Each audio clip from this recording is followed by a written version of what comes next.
Hello children, I Geeta Jain, science teacher of class 6, welcome you all. In my previous videos, I have already explained you chapter in detail. In today's session, we'll revise chapter 2, components of food. You all know why do we need food? Food is an very essential component for our life.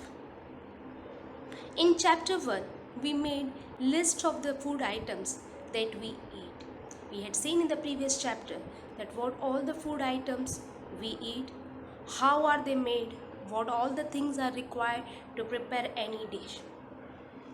We also identified food items eaten in different parts of India, marked this on its map.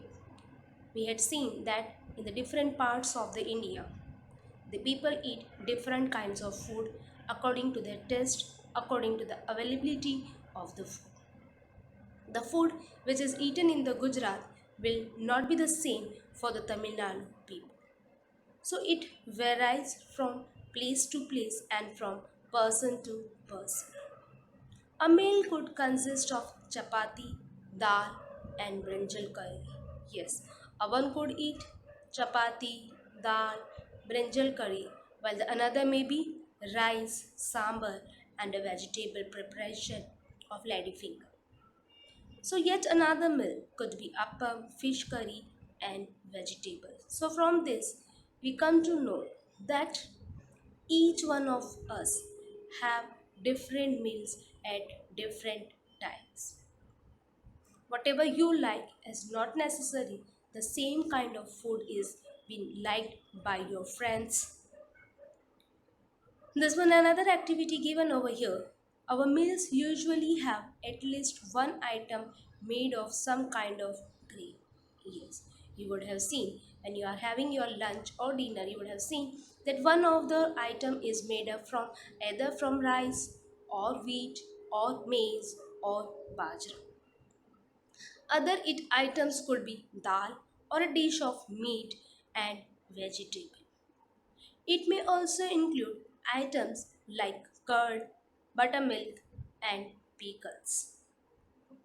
Some examples of meals from different regions are given in table 2.1. Yes, here the two states, Punjab and Andhra Pradesh, what food items they eat has been given over here. From this, we can come to know the variety of food in our country. Add some more meals to this list and enter this in table 2.1. Sometimes we may not really have all these varieties in our meals. If we are traveling, we may eat whatever is available on the way. It may not be possible for some of us to eat such a variety of items most of the time. Yes, when you're traveling, when you are moving from one place to another, it's not necessary that you get all the food items what you are eating at your home in day-to-day life. There may be, must be some reason, though, why meals usually consist of such a distribution. Do you think that our body needs different kind of food for some special purpose? Yes, that only we have to find it out. Why we have to eat a variety of food? Why can't we eat the one kind of food? Whatever we are eating in the breakfast, why can't we have it in the lunch or in the dinner? Why we have to include so much of variety in our food? What do different food items contain? Yes, what is there in the food, different food items? So we have to include in our diet. Is there something present in that? We know that each dish is usually made up of one or more ingredients. What are ingredients? Yes, the materials or the food items which are used to prepare any of the dish is called ingredient, which we get from plants or animals. This we have already studied in chapter 1, the major sources of food. Either we get it from plants or animals. These ingredients contain some components that are needed by our body, and these components are called nutrients. Yes, why do we need a variety of food? Because each food item contain certain chemical substances which are very essential for our body, and those are known as nutrients. The major nutrients present in our food are carbohydrates, proteins, fats, vitamins, and minerals. So, our body needs majorly carbohydrates, proteins, fats, vitamins, and minerals. In addition, along with it, our body also needs dietary fibers and water. Dietary fibers are also known as roughage, which are also needed by our body. Do all food contains all these nutrients? Yes, the question may be coming in your mind that we are eating, so all the food items contain all the nutrients. With some simple methods, we can test whether cooked food or a raw ingredient contains one or more of the nutrient. So to find out whether the particular food item has which nutrient, we have to perform certain tests so that we can identify which nutrient is present in the particular food item or food ingredient. The test for presence of carbohydrates, proteins and fats are simpler to do compared to the test of other nutrients. Let us do this test and record all our observation in table 2.2. Yes, here you have to perform certain tests to identify which nutrient is present. Yes, for this year in our syllabus we have test of starch, test of protein and test of fat. For carrying out this test, you will need solution of iodine, copper sulfate and caustic soda. Caustic soda is also known as sodium hydroxide. You will also need a few test tubes and dropper. Try this test on cooked food items as well as raw material. You can see the table 2.2 given on the next page where the certain food items names are given one by one. We test them. You were to record the observation from this test. Some food items are given in the table. You can conduct the test either with this or any other available food item. Do this test carefully and do not try to eat or test any chemicals. If the required solutions are not available in ready-made form, your teacher can prepare them as given in the box. Yes, but for us, all the solutions are available in the laboratory, so no need to prepare them. We can directly get it from the lab. Let us begin by testing different food items to see if they contain carbohydrates. Yes, the carbohydrates are of two types, starch and sugar. Sugars are known as the simple carbohydrates while the starch is known as the complex carbohydrate. As sugar releases fast energy, the quick energy to our body, while starch take a longer time to get digest and to release energy. In our syllabus, we have starch test, sugar test is a little difficult test and is being not included in your syllabus for this year. There are many types of carbohydrates. The main carbohydrates found in our food are in the form of starch and sugar. We can easily test if a food item contains starch. Test for starch. What we have to do to identify whether the particular food item has starch in it or not. Take a small quantity of food item or a raw ingredient. Put 2-3 drops of dilute iodine solution. You can see in the figure, yes, the purple color solution in a bottle, yes. Take that solution, put it on the potato, the 2-3 drops. If and observe it, and if the color changes to blue black,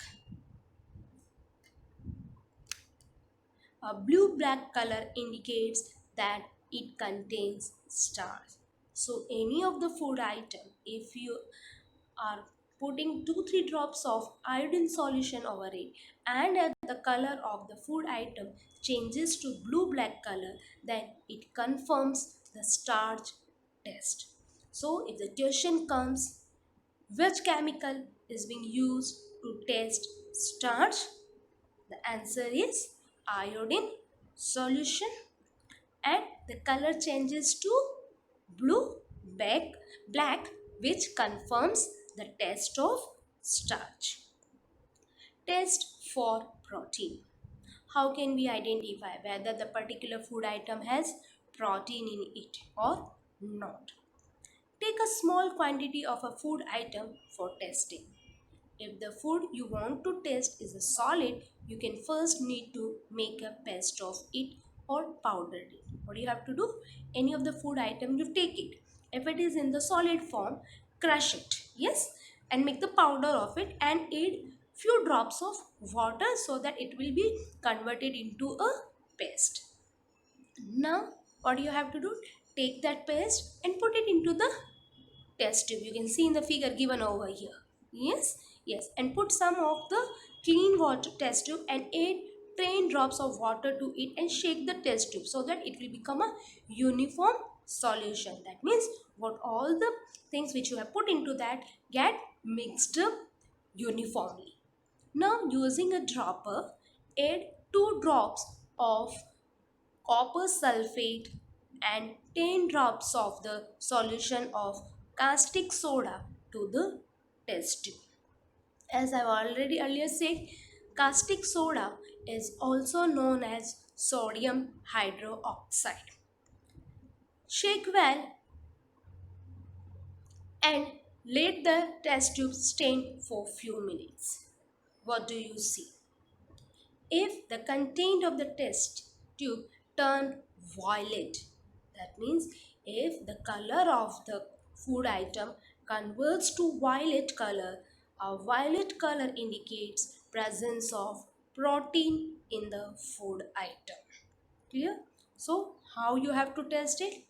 Take a test tube, put the paste of food item into it, few drops of 10 drops of water to it, 2 drops of copper sulfate solution, 10 drops of caustic soda solution to it, and shake it well and let it stand for some time. If the color of the food item turns into violet, it confirms the test for protein. Now you can see here table 2.2 where the certain food items are listed.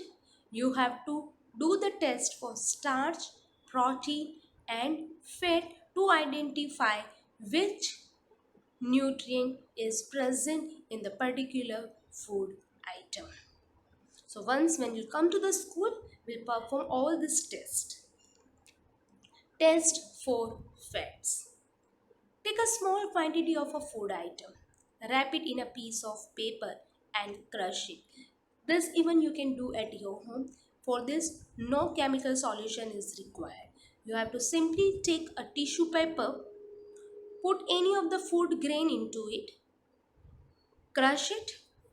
If the oily patch come on the paper, it comes, that means it confirms the taste of fat to it. An oily page on paper shows that the food item contains fat. The food item may sometimes contain a little water. Therefore, after you have rubbed an item on paper, let the paper dry for a while. If there were any water that may have come from food, it would dry up, and after some time, if no oily page shows up after this, the food item does not contain any fat. What do this test shows? Are fats, proteins and starch present in all the food items that you tasted? Does a food item contain more than one nutrient? Do you find any food item that does not contain any of these nutrients? We tested food items for three nutrients: carbohydrates, proteins, and fats. There are also other nutrients like vitamins and minerals that are present in different food items. Why do we need all these nutrients? Why there is a necessary, why we have to include all these nutrients in our diet? What will happen if we will not include this nutrient in our diet? Yes, what do various nutrients do for our body? According to their functions, we have classified the food into the three categories: bodybuilding food, protective food, and energy giving food. Energy giving food means they provide energy to our body. So there are majorly two nutrients: carbohydrates and fats, which provides majorly energy to our body. Bodybuilding food, which repairs our worn out tissues. There we include protein. Vitamins and minerals protect us from various diseases, so they are known as protective food. Carbohydrates mainly provide energy to our body. Yes. Carbohydrate, 1 gram of carbohydrate provides us 4 calorie of energy. Carbohydrate consists of carbon, hydrogen, and oxygen. Fats also give us energy. In fact, fats give much more energy as compared to the same amount of carbohydrate. Yes, 1 gram of carbohydrate provide us with 4 calorie of energy, while the 1 gram of fats provide us with the 9 calorie of energy. So twice energy it provides. So you must be thinking we should include more fats in our diet. No, more fat is not good for our health.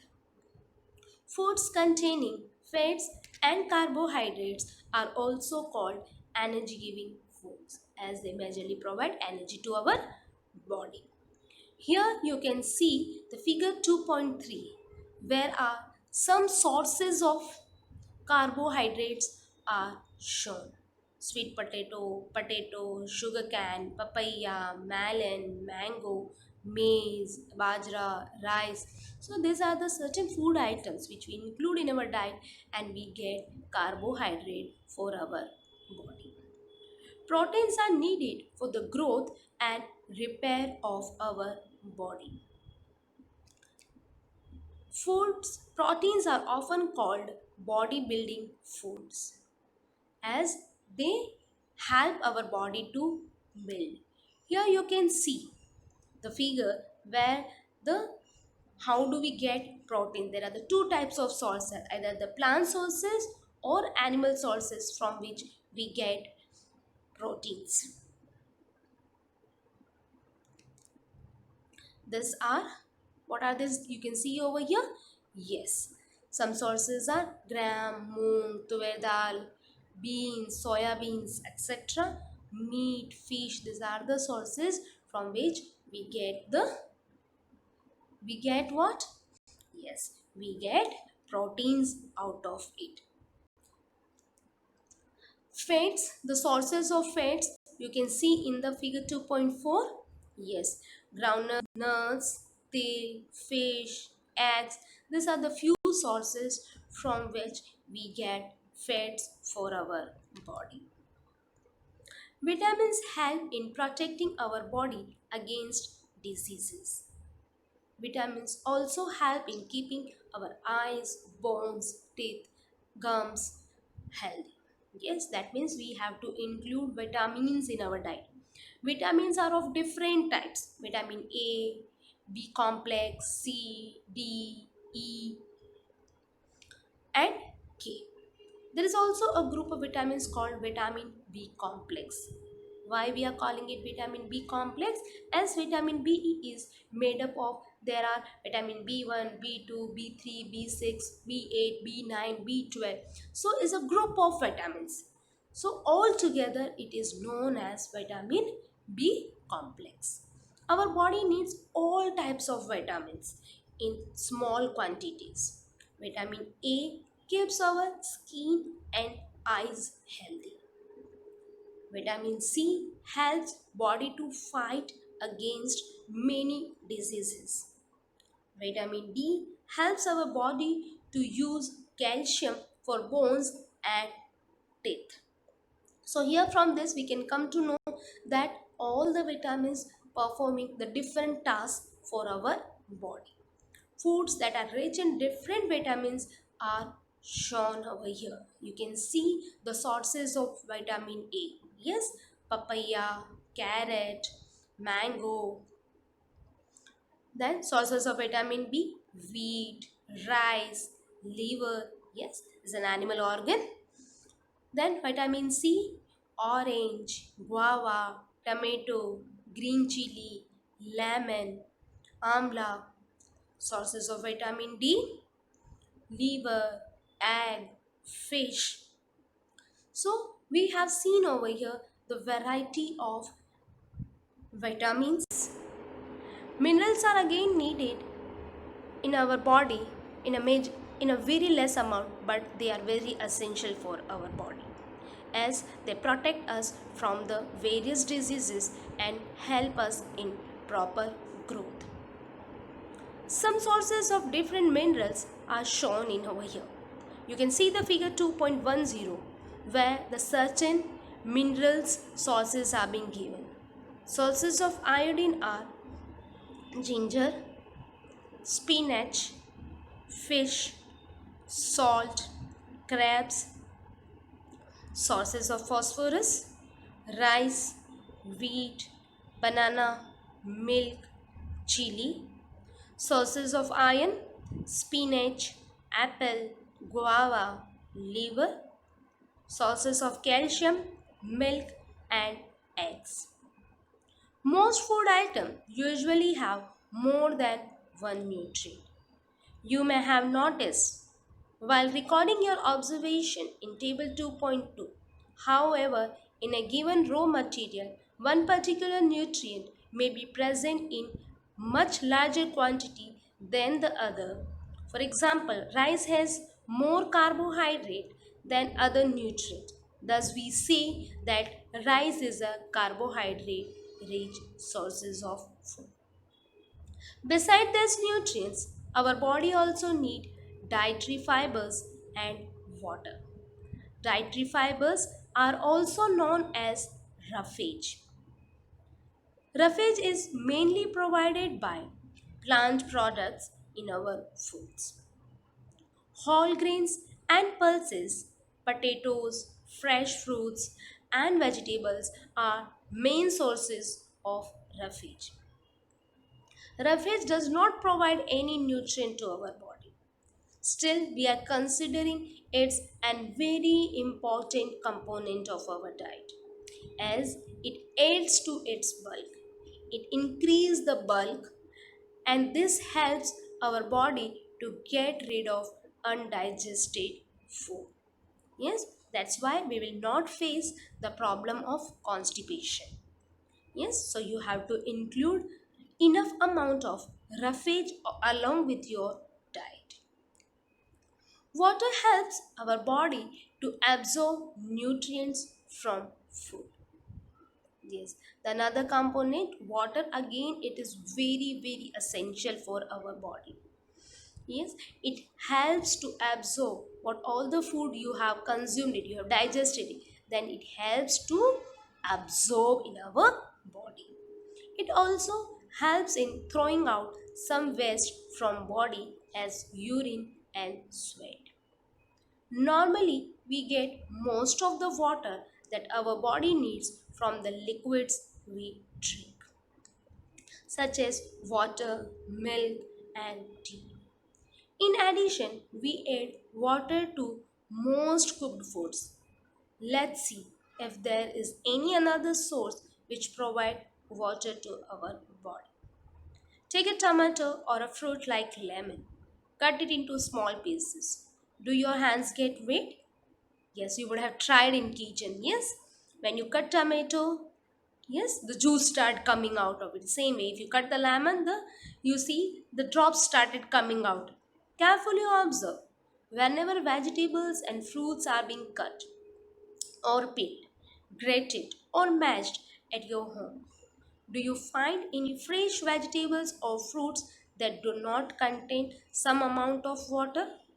We see that many food material themselves contain water, especially fresh fruits and vegetables.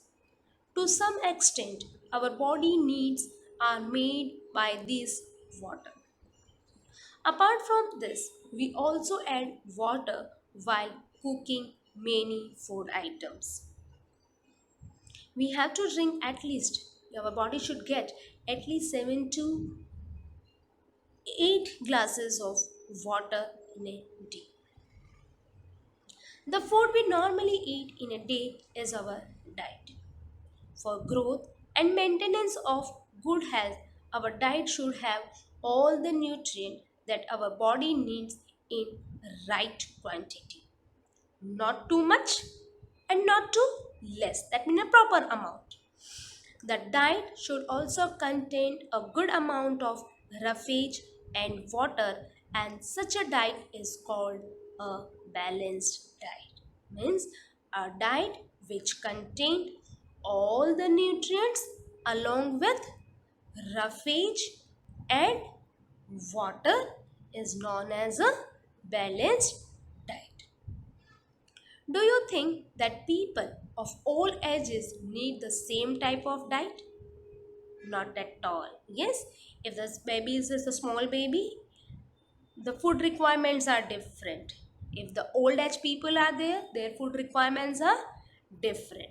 So each one have the different diets. Do you also think that we need for a balanced diet would happen on the amount of physical work that we do. It depends which sort of physical work we are doing, and according to that, our diet depends. Prepare a chart of whatever you have eaten a period of a week. Check whether all the nutrients mentioned are present in our food or not. Pulses, groundnuts, soybeans, sprouted seeds, moongs, and Bengal gram. We have learned about this. How can we prepare sprouts in the first chapter? Fermented foods such as South Indian foods such as idlis, as combination of different flours, misi roti, thepla, made from cereals and pulses, banana, spinach, sattu. Sattu is a dish made from the gram flour, especially in the areas of the Bihar and Uttar Pradesh. This dish is being eaten over there. Jaggery, which you say good in Hindi. Available vegetables and other such foods provide many nutrients. Therefore, one can eat a balanced diet without expensive food material. So, we all should eat balanced diet. If any one nutrient is missing in that, we may suffer from the diseases. Eating the right kind of food is not enough. It should also be cooked properly. Yes, if we are not cooking the properly food, the nutrients may get destroyed, so that the nutrients are not lost. Are you aware that some nutrients get lost in the process of cooking and preparations? If the vegetables and fruits are washed after cutting or peeling them, it may result in the loss of some vitamins. So, we should not wash fresh fruits and vegetables after cutting and peeling them. We should wash before peeling and cutting. The skins of many vegetables and fruits contain vitamins and minerals. As I said, vitamin B and C are water soluble. So, if you wash them, the vitamin B and C may be lost along with the water. Similarly, repeated washing of rice and pulses may remove some vitamins and minerals present in them. Yes, they are water soluble vitamins and minerals. So, if you wash them, They will be removed and your body will not get in a proper amount. So there's no point of eating it then. We all know that cooking improves the taste of food. Yes, we all know it. Yes, after cooking, the taste of the food changes and we all like it and makes it easier to digest. Yes, in comparison to the raw food, the cooked food we can easily digest. At the same time, cooking also results in the loss of certain nutrients. So when we are cooking, there also we have to follow certain rules, certain habits so that the nutrients may not lost and our body get in a proper amount. Many useful proteins and considerable amount of minerals are lost if excess water is used during cooking and is then thrown away. Generally, what happens? We use the food material, boil it, and we throw away that water so that our body don't get that particular nutrient in our body. Vitamin C gets easily destroyed by heat during cooking. So we should not heat the food item which contain vitamin C. If you are doing it, the vitamin C is lost and our body will not get it. Include some fruits and raw vegetables in our diet. Bujo thought, yes, there's a boy like you. He's thinking. You would be thinking, oh, fats provide us so much of energy, then why shouldn't we eat only fat? We will get enough of energy. So this boy, Bujo, is also thinking in the same manner that the fats would be the best food to eat all the time. So a katori, that means a ball of fat, will give much more energy than a katori of a carbohydrate rich food. Isn't it? Yes. As your teacher said, na, that 1 gram of carbohydrate provide us with a 4 calorie of energy, and while the 1 gram of fats provide us with the 9 calorie of energy. So why can't we eat too much of fat? So he ate nothing but food rich in fats. Fried foods like samosa, puri, malai, rabdi, peda. Yes, you're all mouth watering. Yes, but do you think so? He has to eat. Was he right? No, of course not. It can be very harmful for us to eat too much of fat rich foods, and we may end up suffering from a disease condition called obesity.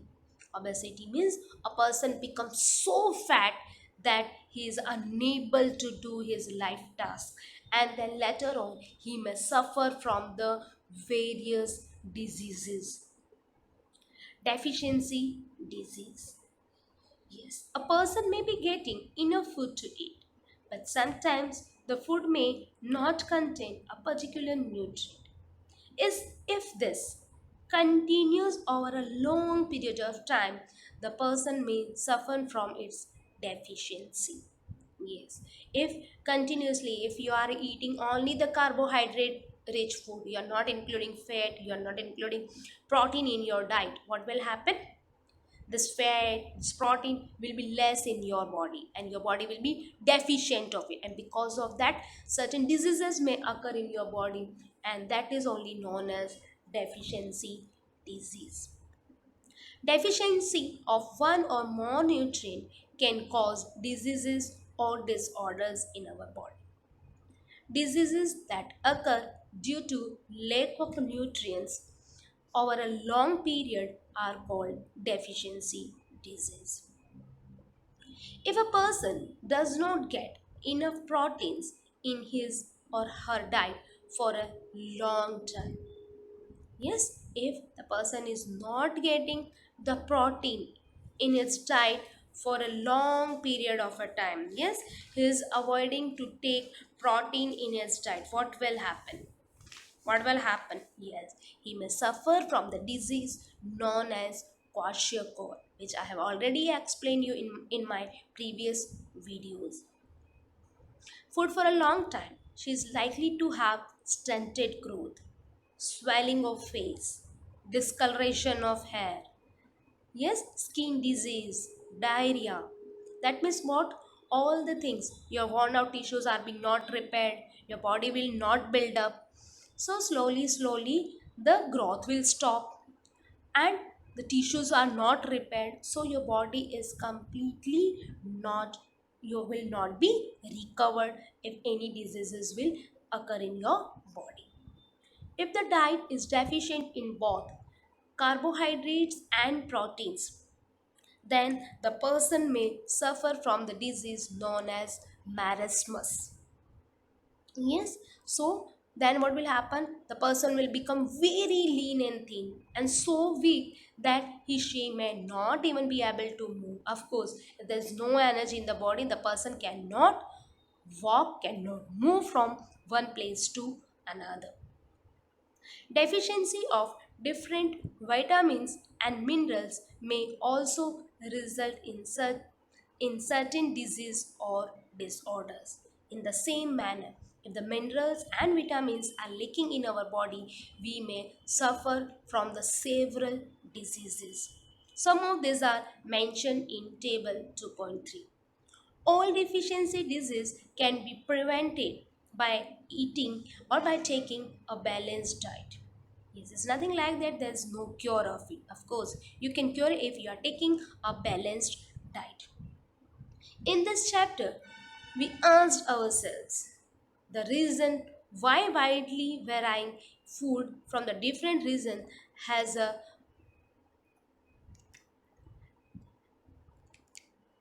common distribution. This distribution we find ensures that our meals have a balance of the different nutrients needed by the body. Yes, that's why the wide variety of distribution is there. Here you can see the table 2.3, where the name of the vitamin and mineral. If that particular vitamin or mineral is lacking in your body, deficient in your body, then what sort of disease your body will get? How can we identify whether we have got this disease? The symptoms are being given over here. From this, we can identify. Vitamin A. If vitamin A is deficient in your body, you may suffer from the disease known as loss of vision, or that is also known as night blindness. That means that person cannot see at the dim light. It cannot see and is not able to see at when the light is not proper. Proper vision, poor vision, sorry, loss of vision in darkness, and sometimes complete loss of vision. And if continuous the vitamin A is lacking, then it may happen that the person may become blind. Vitamin B1 is deficient, then we may suffer from the disease known as beriberi. The symptoms are weak muscles and very little energy to do work. Your body is very weak. Vitamin C, if it is lacking, you may suffer from the disease known as scurvy, bleeding gums. Wounds take a longer time to heal. Yes, in your body, if you get injured, it will take a longer time to recover it. Vitamin D, rickets, bones become soft and bent. Yes, your bones will become very fragile. It can easily break. So, as it restore calcium, and calcium give strength to our bones. If mineral calcium is deficient in your body, you may suffer from the disease bone and tooth decay, weak bones and tooth decay. Your bones will become so fragile. Iodine. If iodine is deficient in your body, you may suffer from the disease known as goiter. Glands in the neck appear swollen, and mental disability in children. Yes, if iodine is deficient in adult people, they may suffer from the disease goiter. Yes, you might have seen that the neck is being swollen. We can identify by this. And if it is deficient in children, then mental disability. That means they cannot think properly, the body will not work properly. They cannot take decisions, not able to do the work properly. Iron, Yes, iron is a major component of our blood. Yes, which transforms oxygen to different parts of the body. So, if this iron is deficient in our body, we may suffer from the disease known as anemia. And because of this, and what how can we identify weakness? The people are not able to work properly. Their body is feel like that they are tired and they cannot perform any work. Thank you and keep learning.